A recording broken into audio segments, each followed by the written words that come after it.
Guys, Caleb's Cards here. Coming at you with another World War II video. These are autographs that I received from either World War II veterans, sometimes they could be Korean or Vietnam, and they were interviewed by my friend Scott Masters at Crestwood Preparatory College in Toronto, Canada.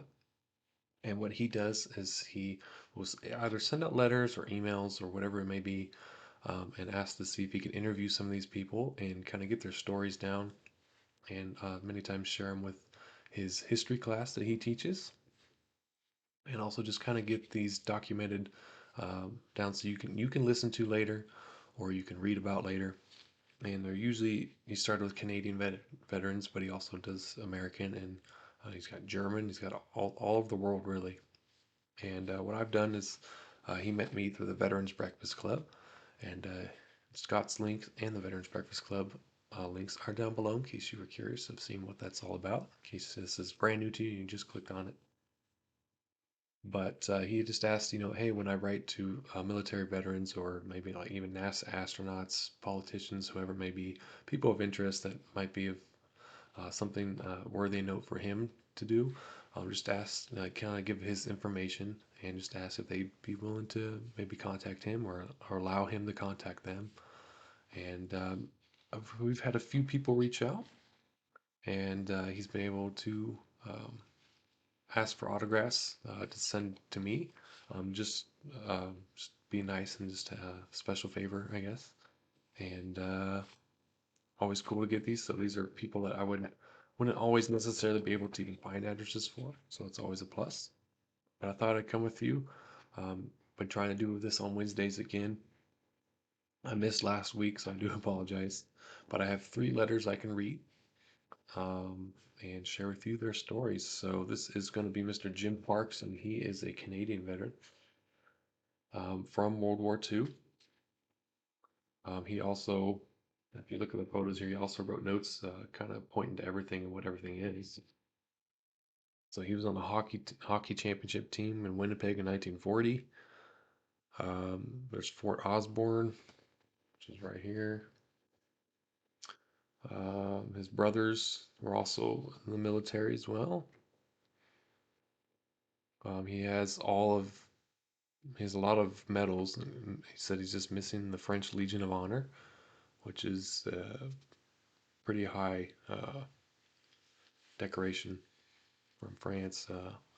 Some of his platoon, it's right there in the middle. Um, his wife Genevieve, they're married in April 1953. There's the banner in Unbridge, Ontario. So they have actually right there put him up so you can see him from the street. And then he went and visited Normandy in 2018, so that's very cool. So let's read about Mr. Jim Parks. So he was born on September 22nd, 1924, in Winnipeg, Manitoba. He grew up there during the hard days of the Great Depression, making money anywhere he could, selling magazines and blocks of ice. When the war came along, Jim was in high school, and he remembers learning about the war in history class. He joined the cadets at the time too, and he recalls the Great War veterans, his father among them, giving the young boys invaluable lessons about the realities of war. Jim enlisted early when he was underage. He managed to get away with it and soon found himself in training. In Camp Debert and other stops in Canada, soon enough he was sent to Halifax, and the troop ship and convoy got Jim safely to Britain. He spent 2.5 years there training and seeing the country. In 1943, Jim remembers that the training started to ramp up, getting ready for the inevitable cross-channel invasion. When the day came on June 6, 1944, Jim was on an LCT in the first wave, timed to hit Juno Beach 2 minutes before the infantry. Things did not go as planned. The LCT hit a mine and came under heavy fire, and Jim's Bren gun carrier went underwater, forcing Jim to swim to shore. Wow. And he was part of the first wave. He made it and was able to gather a Sten gun and kit from a fallen comrade. Over the next few days, Jim fought and performed his duties as ordered, and he and the Canadians made their way inland towards Putot, or Puteaux maybe, I don't know, where they faced a German counterattack which they were able to defeat. From Puteaux, Jim and the mortar crews passed through Brouet, and in the intense fighting around Carpiquet, I don't know how to say it, Carpiquet. I'm not fluent in French, so forgive me, where they took some heavy losses. The route of the Canadian Army followed the coastal route from that point, and Jim was involved in combat in northeast France, Belgium, the Battle of Scheldt, and the Netherlands, where the Canadians were greeted as liberating heroes. Jim went all the way into Germany by war's end, where VE Day released him from his year of combat. From there, the men spent time in the Netherlands and England before boarding the troop ship and heading home to Canada, where Jim readjusted to Canadian society. He married, and he and his wife fell into the rhythms of post war Canadian life. And he just thanked me down below and wrote the notes on the pictures and signed down below. That is Mr. Jim Parks. So thank you so much, Mr. Parks. Thank you, Scott. And thank you again, Jim, for your service. I know I'm not Canadian, but he certainly had a hand in victory for the Allies that ultimately, benefits me and my generation uh, and us. So next up, we have Mr. Tom Bonham, who looks like he is a English World War II veteran. And this is a front and back page. This might take a while. So Tom Bonham was born March 21st, 1923, so he is over 100 years old, in Warwickshire, England, where he grew up on a farm in the village of Shotswell in the Stratford upon Avon district, not too far from the town of Banbury. His father Tom worked that farm with Tom's mother, Hilda. The two of them had met after Tom's father was discharged from the Royal Marines after the Great War. During that war, Tom's father served in the Mediterranean theater and was aboard the HMS Egmont when it was attacked by a German U-boat. He sustained serious injuries when he had to scuttle the ship after the incident. Father and son would both see war then, and both would polish their share of brass buttons. Tom's father even remembered doing that chore for Winston Churchill aboard the HMS Illustrious. The young Tom finished school when he was 14, that was the standard at the time, and he went to work on the farm, having fun with his friends where he could. Tom paid attention to the news in the 1930s, and he was aware of Chamberlain's Peace in Our Time promise, but he also picked up on the adults' conversations and the doubts they expressed. Tom and the boys in the village heard those words, and they were motivated to enlist when the time came. That happened on a Sunday morning, September 3rd, 1939. Britain declared war 2 days after the German invasion of Poland, and shortly thereafter Tom and many friends found themselves in the Home Guard, watching for the Luftwaffe over the skies of Britain. Tom did experience the Blitz, which he saw unfold over Coventry and Birmingham, and several stray bombs fell around his area too.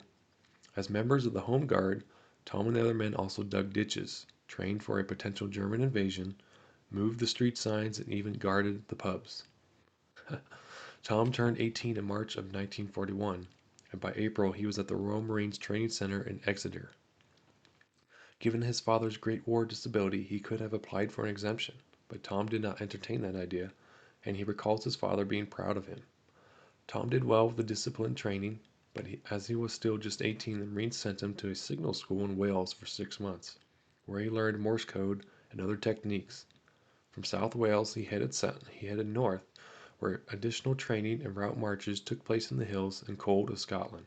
While he was there, a notice went up asking for volunteers for a special unit, and Tom decided to give it a try. He was accepted and on the move again, and now a member of the Commandos. Tom was assigned to 30 Commando, the regiment connected to famous author Ian Fleming. Wow. He went in as a replacement, taking the place of men who had been lost in the Dieppe raid. A period of intense combat training followed, after which the unit was secretly deployed to northern Africa, landing in Algiers. The stay in Africa would be brief, and 30 Commando was soon on its way to the real destination, Sicily.